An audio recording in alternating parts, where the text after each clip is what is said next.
Sederalun ratusan guru berbagai jenjang pendidikan mulai dari TK, SD, dan SMP di Biren, Senin 7 Juni mengikuti penyuntikan vaksin yang dilakukan secara massal di 20 puskesmas di Biren. Di Puskesmas Pesangan dan Puskesmas Krung Panjo Biren, ratusan guru dari wilayah tersebut hadir mengikuti proses suntik vaksin.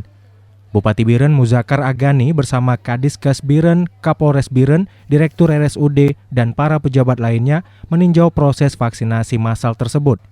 Penyuntikan vaksin sudah dilakukan kepada berbagai pihak, mulai dari para pejabat, anggota TNI, Polri, pegawai, serta masyarakat.